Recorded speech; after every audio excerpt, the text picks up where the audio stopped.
உலக வேலைக்கும் உன்னதரோட உறவுக்கும் இருக்கும் தொடர்பு நம் வாழ்வில் முக்கியமான ஒன்று. அநேகருக்கு உன்னதரோடான உறவை காட்டிலும் உலக வேலை சிறந்ததாகவும் சிறந்த முக்கியமான ஒன்றாக உள்ளது. வேதாகமத்திலும் இதற்கு சான்றாக இருவர் இருக்கின்றனர். அவர்களை மையமாக கொண்டே அமைகிறது இந்த விவாத மேடை. இந்த விவாதத்தோட தலைப்பு நல்ல பங்கு. கிறிஸ்தவர்களாகிய நாம் நம்முடைய சமுதாயத்தில், நம்முடைய குடும்பத்தில், பெண்களாகிய நாம் நம்முடைய பங்கு நம்ம எப்படி ஆட்சிக்கிறோம் என்பதை தான் நம்ம இந்த விவாதத்தில் பார்க்க போகிறோம். இந்த விவாதத்தில் பங்கேற்கிறதுக்காக நம்ம இடத்துல சில மரியாள்கள் வந்திருக்காங்க. அவங்கள கரங்களை தட்டி வரவேற்போம்.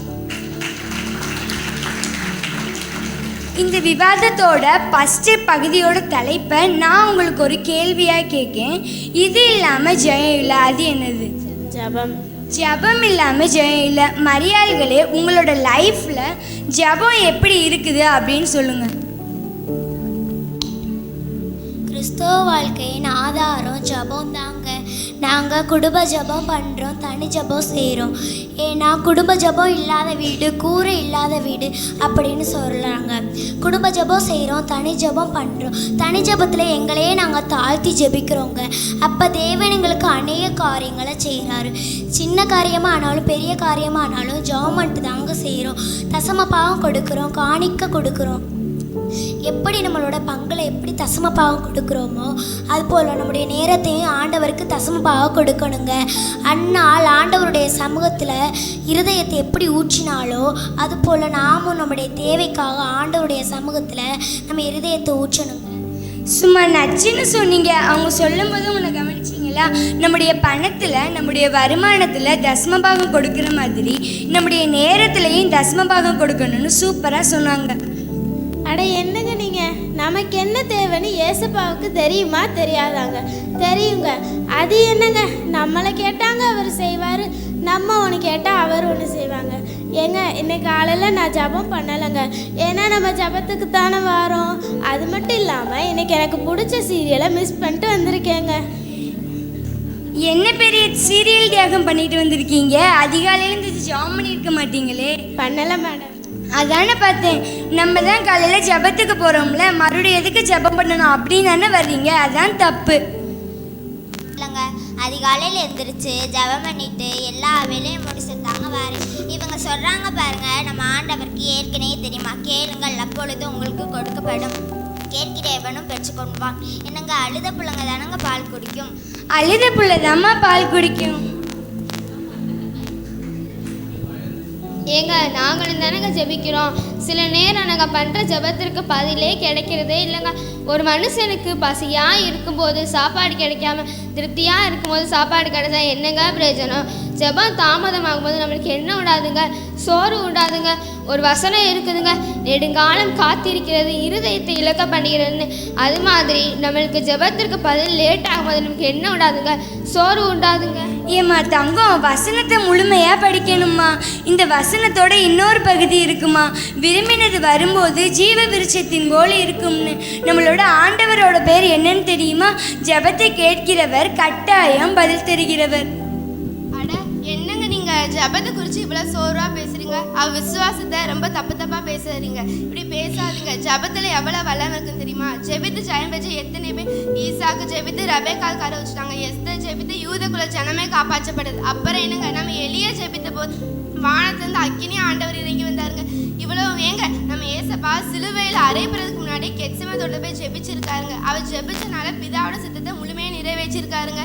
நிறைவேற்றி வெற்றி சிறந்தாருங்க. அதனால ஜபம் வெற்றி தரும். ஜபம் தான் உயிர் மூச்சு. ஜபத்தை குறித்து யாரும் சோர்வாக பேசாது. நீங்களும் சோர்ந்து போய் அடுத்தவர்களையும் சோர்வடைய வைக்காதீங்க. கிறிஸ்தவ பெண்களாகிய நம்ம ஒவ்வொருவரும் குடும்ப ஜெபம் கண்டிப்பாக பண்ணணும். நம்ம சபைக்கு வந்து ஒரு நாளோ 2 நாளோ வந்து ஜெபிச்சுட்டு போகணும். நம்ம சபைக்காக, நம்ம குடும்பத்துக்காக, நமது தேசத்திற்காக ஜெபிக்க நாம தான் உத்தரவாதம். இப்போ நம்ம ஜெபத்துக்குரிய ஒரு பாடலை சேர்ந்து பாடுவோம். ஜெபம் கேட்டீரையா, ஜெயம் தந்தீரையா, ஜெபம் கேட்டீரையா, ஜெயம் தந்தீரையா, விடவில்லையே தாங்கி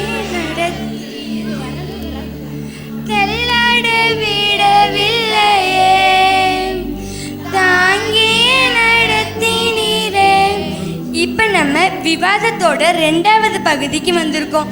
இதனோட தலைப்பு கீழ்ப்படிதல். வேதாகமத்தில் என்ன சொல்லியிருக்கு? பலியை பார்க்கிலும் கீழ்ப்படிதலே நல்லதுன்னு சொல்லியிருக்கு.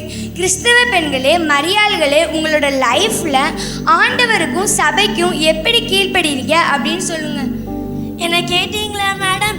நமக்காக பிறந்து, நமக்காக சிலுவை சுமந்து, நமக்காக மறைச்சு, நமக்காக உயிர் தந்து, பரலோகத்தில் இடத்த ஆயத்தம் பண்ணி வச்சிருக்கேன்னு சொன்னார் மேடம்.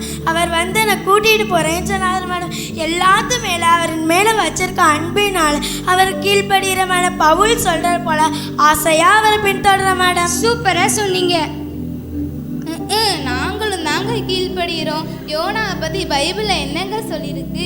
யோனா கீழ்ப்படியாதனால தானங்க 3 நாள் மீனோட வயிற்றுலேருந்து எவ்வளோ பாடுபட்டாருன்னு தெரியும் இல்லையா? ஐயோ, அதுக்காண்டி பயந்து நம்ம கீழ்ப்படிஞ்சு தானங்க ஆகணும். எங்க ஆசீர்வாதம் கட்டாயிரம் தானே கீழ்ப்படுறீங்க? அது இல்லைங்க, அவரோட அன்புக்கு கட்டுப்பட்டு அவரோட சிலுவைப்பாடுகளை நினச்சி அவரை தினம் துதிக்கணுங்க.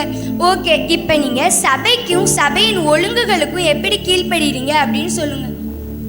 நடுவர் அவர்களே, சண்டே அப்படின்னா சர்ச்சு தான். எங்கள் வீட்டில் நான் எல்லா ஞாயிற்றுக்கிழமையும் அப்படியே தூங்கிந்துச்சு. காலையில் 6:30 வந்து உட்காரணும். எனது சபைக்கு குளிக்காமலாமா வர்ற? இன்னொன்று தெரியுமா நடுவர் அவர்களே, நாங்கள் சண்டே சர்ச்சுக்கு போக மாட்டோம். அதான் யூடியூப் இருக்குல்ல, யூடியூப்பை பார்த்து காலையில் 6:30 பார்த்து பிடிச்சோம். இன்னொன்று தெரியுமா நடுவர் அவர்களே, எங்கள் சொந்தக்காரவங்க எல்லாரும் ஞாயிற்றுக்கிழமை தான் ஃபங்க்ஷனுக்காக. அதே நாங்கள் அட்டன் பண்ணிவிட்டு ஈவினிங் வந்து மிச்சாரதே பாட்டு முடிச்சிடும். என்ன நடுவர்களே, ஒரு கல்லில் 2 மாங்காவா? 2 மாங்காய் இல்லைம்மா, 7-8 மாங்காய். நடுவர் அவர்களே, நான் திருவனத்துக்கு மட்டும்தான் நல்லா குளிச்சுட்டு நீட்டாக ஃப்ரெஷ்ஷாக வந்து உட்காருவேன்.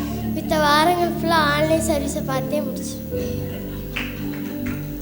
ஆன்லைனில் டெலிகாஸ்ட் பண்ணுறது எதற்கு? சுகம் இல்லாதவங்க எல்லாரும் வீட்டிலையே பார்த்துக்கிறோம் தான்.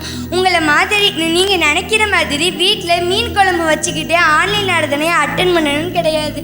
இனிமையாவது சர்ச்சுக்கு வந்து ஒழுங்காக ப்ரேயர் அட்டன் பண்ணுங்கள். இவங்கனால தாங்க சபைக்கு எழுப்புதல் வரதில்லை. என்ன பாருங்க, சபையில் 3 பாட்டு பாடுறதுக்குள்ளே எப்படியாட்டும் உள்ளே வந்துடுவேங்க. அப்படி இல்லையா கடைசியாக ஆமேன்னு சொல்கிறதுக்குள்ளே உள்ளே வந்துடுவேங்க. எப்படி நடுவர் அவர்களே நம்ம ஸ்டைலு? லேட்டாக வந்தால் லேட்டஸ்ட்டாக வரும்ல. 3 பாட்டு பாடுறது நீ 3 பாட்டுக்குள்ளே சபைக்கு வந்துடணும் அப்படின்னு கிடையாதுமா.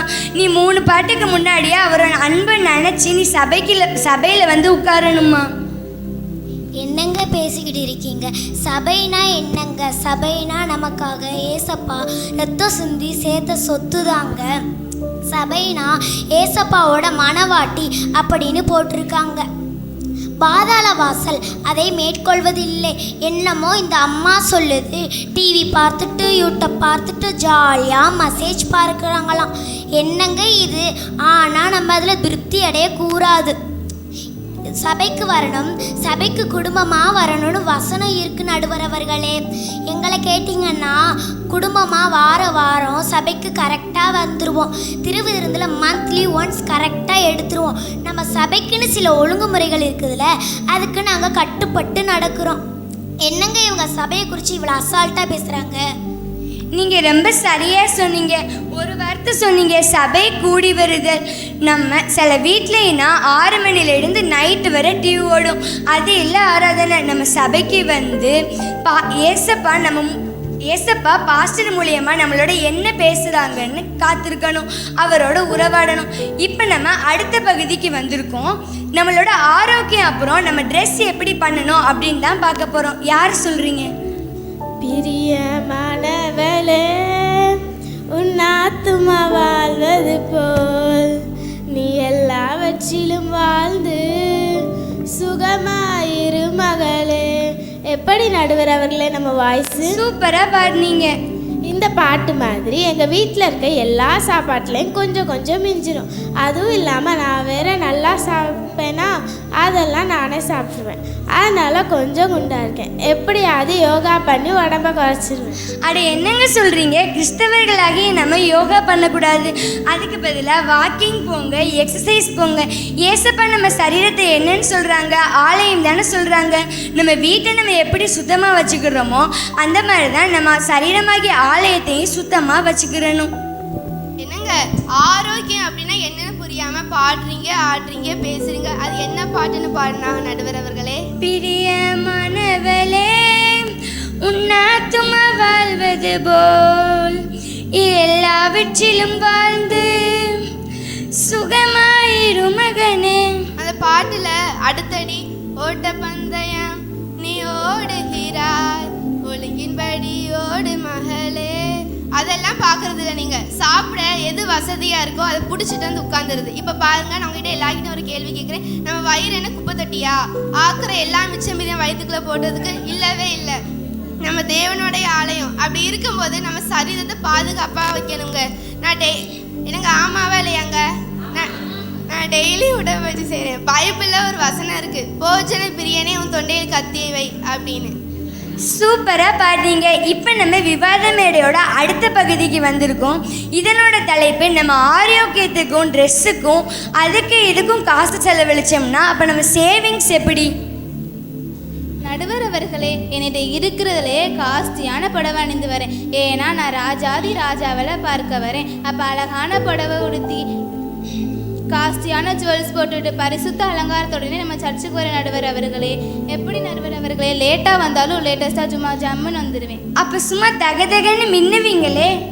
என்னங்க, நிறைய ஜுவல்ஸ்லாம் ட்ரெஸ்ஸாக பரிசுத்த அலங்காரமாங்க. புறம்பான அலங்காரிப்பு உங்களுக்கு அலங்காரிப்பு தராதுங்க. நம்ம இருதயத்துல சாந்தம் அமைதி தாங்க உண்மையான அலங்காரிப்புன்னு பைபிள் சொல்லுதுங்க. அதுக்குன்னு கிழிஞ்ச ட்ரெஸ்ஸை போட்டு வர சொல்லலை, தகுதியான வஸ்திரத்தை அணியணும். பைபிளில் என்ன சொல்லியிருக்கு? எல்லாம் அனுபவிக்க எனக்கு அதிகாரம் உண்டு, ஆனால் ஒன்றும் தகுதியாக இராது அப்படின்னு தானே சொல்லியிருக்கு. நம்ம ட்ரெஸ்ஸுக்கும் ஜுவல்ஸுக்கும் காசு செலவழிச்சோம்னா அப்போ நம்ம சேவிங்ஸ் எப்படி? இருங்க நான் உங்களுக்கு சொல்கிறேன். பைபிளில் மத்தேயு 6:20 என்னங்க சொல்லுது? பூமியிலே உங்கள் பொக்கிஷங்களை சேர்த்து வைக்க வேண்டாம், அது பூச்சியும் துருவும் கெடுத்து போடும், திருடனும் கண்ணை விட்டு திருடுவானா. நடுவர் அவர்களே, என்னங்க நல்லா சம்பாதிக்கணும், ஜாலியாக லைஃப்பில் என்ஜாய் பண்ணணும். பைபிள் என்னங்க சொல்லுது? நாளைய தினத்தை குறித்து கவலைப்படாதீங்கன்னு சொல்லுதுல. அதனால் நான் நாளைய தினத்தை குறித்து கவலையே படுறதே இல்லைங்க. அட எப்படிங்க என் மனசு? நல்ல கபடற்ற மனசுமா. என்னங்க பேசுகிறீங்க? இப்போ ஒரு அவசர தேவைன்னா காசுக்கு எங்கெங்கே போவீங்க? பைபிளில் எறும்பு கூட தனக்கு தேவையானதை சேமித்து வைக்கிது. அப்போ மனுஷனாக நம்ம சேமிக்கணும்லங்க. நாங்கள் என்ன பண்ணுவோம்னா 10ல் 1 பங்கு தசம பாகம் கொடுத்துருவோம், கொஞ்சத்தை சேவ் பண்ணுவோம், மீதத்தில் தாங்க எங்கள் குடும்பத்தை ரன் பண்ணுறோம். நடுவரவர்களே, பணம் முக்கியம்தான், ஆனால் நம்ம அதை ஞானமாக சேர்த்து வைக்கணும், ஞானமாக யூஸ் பண்ணணும். இப்போ நம்ம விவாதத்தோட லாஸ்ட் பகுதிக்கு வந்திருக்கோம். இதனோட தலைப்பு என்னன்னா, பெண்களாகிய நாம் எப்படி ஊழியம் பண்ணுறோம் அப்படின்னு தான். யார் சொல்கிறீங்க? நடுவர் அவர்களே, நான் ஏன் ஊழியம் பார்க்கணும்? அதான் ஊழியக்காரங்க இருக்காங்கல்ல. எனக்கு விளையாட படிக்க இதுக்கே நேரம் பார்த்தா நான் எங்கே ஊழியம் பார்க்க? என்னை கேட்டீங்களா மேடம்? பைபிளில் சுவிசேஷம் சொல்லியிருக்கேன், நம்ம கடமையிலும் சொல்லியிருக்கலாம் மேடம். சுவிசேஷம் சொல்லினா நம்மளுக்கு ஐயோன்னு சொல்லியிருக்குது. இது தெரிஞ்சு எப்படி மேடம் செய்யாமல் இருக்க முடியும்? தமக்கு சமயம் கிடைச்சாலும் கிடைக்கலனாலும் நம்மளுக்கு சுவிசேஷம் சொல்லணும் மேடம். கடைசியாக நம்ம விவாதத்தை ஆராய்ந்து பார்க்கும்போது மரியாதைகளுக்குள்ள சில மார்த்தாள்களும் இருக்காங்க. நமக்குன்னு கொடுக்கப்பட்ட ஊழியத்தை கரெக்டாக பண்ணணும். அப்போனா தான் ஏசப்பா நம்மளை பார்த்து உண்மையும் முத்தமும் உள்ள ஊழியக்காரியே வா, வந்து ராஜாவின் விருந்தில் பங்கெடுன்னு சொல்லுவாங்க. ஒரு தபோராலா, ஒரு ரெபேக்காலா, ஒரு எஸ்தரா நம்மளும் ரெடி ஆகணும். இப்போ நம்ம விவாதத்தை நிறைவு செய்வோம் ஒரு பாட்டு பாடி.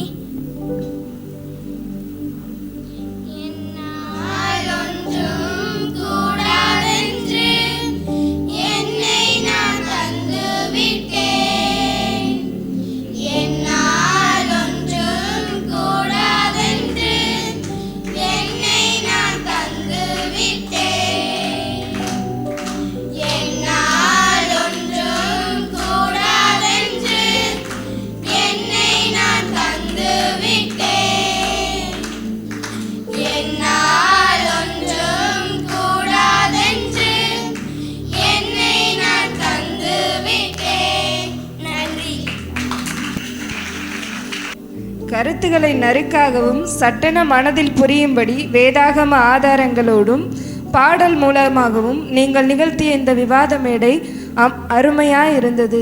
Thank you girls.